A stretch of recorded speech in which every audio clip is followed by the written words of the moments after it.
Hello साथीहरु, welcome once again. आज यो भिडियोमा हामी कोलमास इन्फिनिटिभी भनिन्छ फिनिशमा त्यसको बारेमा बुझ्ने प्रयास गर्नेछौं है त।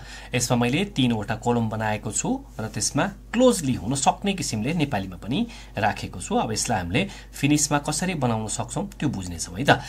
माथिको एउटा फर्स्टमा हेर्नु त मान म्यान यो राखिएको छ। यो खोज्न केही समय लाग्यो।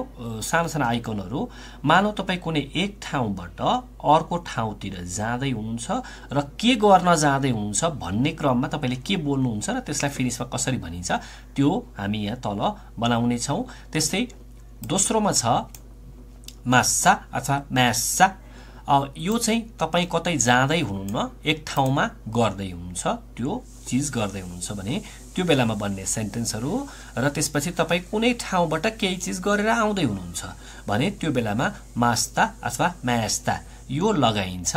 अब यो लगाएर कसरी बनाउन सक्छौं त हामीले त्यो बुझ्ने प्रयास गरौँ है त। अब ठ्याक्कै नेपालीमा यसरी नबोलिएला, तर मैले तपाईलाई सजिलोको लागि म होटलतिर खान जाँदै छु, उनीहरु विद्यालयतिर पढ्न जाँदै छन्, हामी समुद्रतिर पौडिन जाँदै छौं। अब यो हामी नेपाली बोल्दाखेरि यसरी नबोलिएला, तर कुनै चीज गर्नका निम्ति तपाई जाँदै हुनुहुन्छ, तपाई मुभमेन्टमा हुनुहुन्छ भने त्यो बेलामा यस्तो गरिन्छ।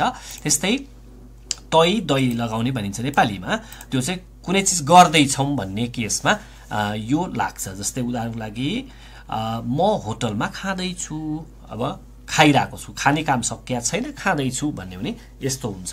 त्यस्तै विद्यालयमा पढ्दै गर्दाखेरि उनीहरु विद्यालयमा पढ्दै छन् भन्नुपर्ने हुन्छ, अनि हामी समुद्रमा पौडिदै छौं भन्नुपर्ने हुन्छ। यो तै र दै लागेको हुन्छ नेपालीमा।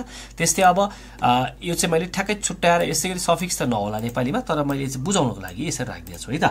जस्तो उदाहरणको लागि म होटलबाट खाएर आउँछु है। अब आउँदै छु पनि हुन सक्छ, तर नेपाली बोल्दाखेरि चाहिँ म होटलबाट खाएर आउँछु भन्ने यस्तो प्रचलन गर्न सकिन्छ, बोलिएका पनि हुन्छन् हैन। त्यसै उनीहरु विद्यालयबाट पढेर आउँछन्। अब यो केसमा के गर्न सकिन्छ त? अब यसमा एकचोटी बनाएर हेरौँ है त। एउटै सेन्टेन्स हो, मैले तीनटा फरक फरक तरिकाले कसरी कसरी लेखिन्छ भन्ने। अब माने तपाई होटलतिर खान जाँदै हुनुहुन्छ, अब यहाँ के लेख्नु हुनेछ मिने मेनेन। अब यहाँ छ होटलतिर होटेलिन, अब यहाँ खानका निम्ति, स्वेडा भनेको खानु हो, डा हट्यो, अब यसमा स्वेम्यान। अब मिना मेनेन होटेलिन स्वेम्यान, म होटलतिर खान जाँदै छु भन्ने अर्थ लाग्छ।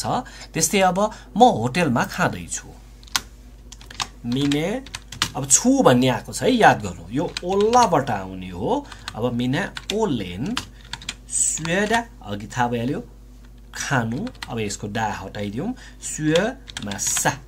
अब यसको अर्थ के भयो, म होटलमा खाँदै छु। अब यहाँ होटल पनि आएको भएको भएर हामीले यसमा राखिदिउँ मिना ओलेन होटेलिसा स्वे मासा, म होटलमा खाँदै छु भन्ने अब अर्थ लाग्यो। त्यस्तै अब म होटलबाट खाएर आउँछु, मिने तुलेन होटेलिस्ता स्वेडा अघि थाहा भइहाल्यो स्वे मास्ता। अब यहाँबाट बल्ल बन्यो होटलतिर खान जाँदैछु भन्दाखेरि मिना मेनिन होटेलिन स्वेम्यान भयो। होटलमा कसैले खाँदै हुनुहुन्छ, त्यही बेला कसैले फोन गर्यो, अनि फोन गर्दाखेरि के भन्नुपर्छ हामीले मिना स्वेन रुवाका होटेलिसा भन्यो भने के हो, त्यो अलिकति अननेचुरल हुन जान्छ। सिक्ने क्रममा त त्यो लेखिन्छ स्वाभाविक हो, तर मानव तपाईँ बोल्दै हुनुहुन्छ, कसैले फोन गर्यो, होटलमा तपाईँ खाँदै हुनुहुन्छ, त्यो बेलामा के भन्नु पर्यो मिना ओलेन होटेलिसा स्वेमासा, होटलमा तपाईँ खाँदै हुनुहुन्छ भन्ने अर्थ लाग्छ। त्यस्तै तपाईँ बाटोमा हिँड्दै हुनुहुन्थ्यो, होटलबाट खाएर आउँदै हुन्थ्यो, कसैले सोध्यो तिमी कहाँबाट आयो, मिस्टर तुलेत भनेर सोध्यो, अब तपाईले के भन्नुहुन्छ मिना तुलेन होटेलिस्ता स्वेमास्ता, म होटलबाट खाना खाएर आएको भन्ने अर्थ यहाँबाट दिन्छ। अब अर्को सेन्टेन्स हेरौँ, उनीहरु विद्यालयतिर पढ्न जाँदैछन्, उनीहरु पढ्नका निम्ति विद्यालयतिर जाँदैछन्। याद गर्नु है, निम्ति भने त्यही भएर मैले प्रयोग गरेको छु। अब उनीहरु भनेको हे, अब जाँदैछन् मेनेभ्याट, कता विद्यालय भनेपछि कौलु भनेको स्कुल अथवा विद्यालय, अर्को एउटा यु थपौं कौलुन। अब के का लागि, पढ्नका लागि, ओपिस केले म्यान। अब भयो उनीहरु जान्छन् विद्यालयतिर पढ्नका निम्ति भन्ने अब यसको अर्थ हुने भयो। लगभग अब तपाईले यहाँ बुझिसक्नु भएको छ। अब यहाँ दोहोऱ्याएर हेरौँ त। हे अब उनीहरू छन् भन्नु पर्यो। हे ओवात कोलुसा ओपिस्केले मासा। उनीहरू छन् स्कुलमा पढ्दै। अब त्यस्तै अब यसमा हेरौँ। हे तुलेवात कोलुस्ता ओपिस्केले मास्ता। उनीहरू विद्यालयबाट आउँछन् पढेर भन्ने अर्थ लाग्छ है। अब हामीले एसटी जोड्यो भने बाट भन्ने बुझे तापनि नेपालीमा प्रयोग गर्दा चाहिँ विद्यालयबाट पढेर आउँछु भन्नुको अर्थ फिनिसमा हे तुलेवात कौलुस्ता ओपिस्केले मास्ता हुन्छ। त्यस्तै अब हामी समुद्रतिर पौडिन जाँदैछौँ। मे अब पौडिन जानुपर्ने छ भनेपछि समुद्रतिर जाने हो। त्यहाँ समुद्र भनेको मेरी हो। अब यो आई टु ई वर्ड अन्तर्गत पर्छ। मेरेन यो गराउनु पर्यो। मेरेन उइमान पौडी खेल्नका निम्ति। अब याद गर्नु यहाँ उइडा भनेको पौडिनु हो। डा हट्यो मान हाल्दियौँ उइमान। त्यस्तै अब हामी समुद्रमा पौडिँदैछौँ। ओले मे अब समुद्रमा मेरेसा उइमासा। हामी छौँ समुद्रमा पौडिँदै भन्ने अर्थ लाग्छ। त्यस्तै अब हामी समुद्रबाट पौडेर आउँदैछौँ। तुले मेरेस्ता उइमास्ता। अब यहाँ इन्ट्रेस्टिङ छैन त। यहाँ क्रियापदमा समेत त्यही लागेको छ जुन हामीले अब्जेक्टमा लगाएका छौँ। हामी खास नेपालीमा त्यसरी प्रयोग त गर्दैनौँ, तर फिनिसमा चाहिँ त्यस्तो प्रयोग गर्नुपर्ने हुन्छ।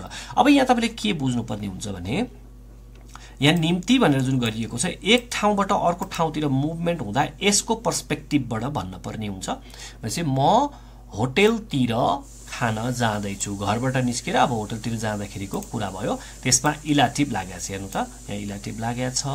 अब हरेकमा त्यो अब आवश्यकता अनुसार इलाटिभ होस् अथवा आलाटिभ होस् त्यो अनुसार लगाउनु पर्ने हुन्छ भने यसमा चाहिँ यो तै दही लगाउने गर्दैछु, खाँदैछु, सुत्दैछु भन्ने यस्तो केसमा चाहिँ एसएसए लागेको छ। तर जुन क्रियापद छ अर्थात् भर्ब छ त्यो भर्ब चाहिँ ओलेन यो ओल्लाबाट आएको छ है।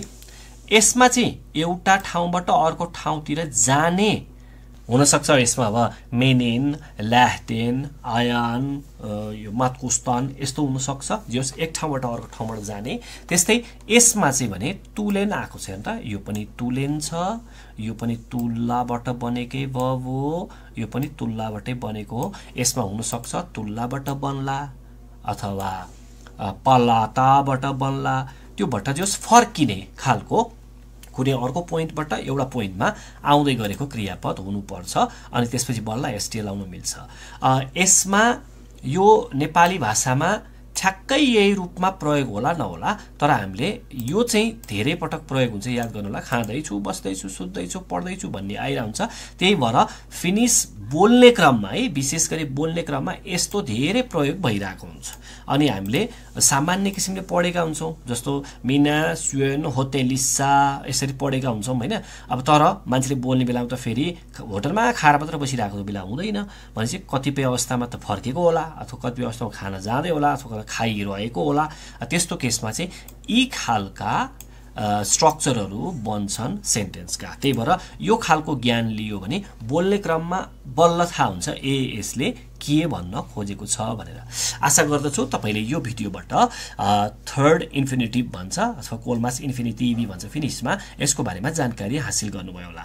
आउँदा दिनहरुमा हामी फरक फरक विषयमा भिडियो लिएर उपस्थित हुनेछौँ। हाम्रो टिकटकलाई लाइक चाहिँ गरिदिनु अनि फलो पनि गर्नु होला है त। हस्, थ्यांक यू भेरी मच।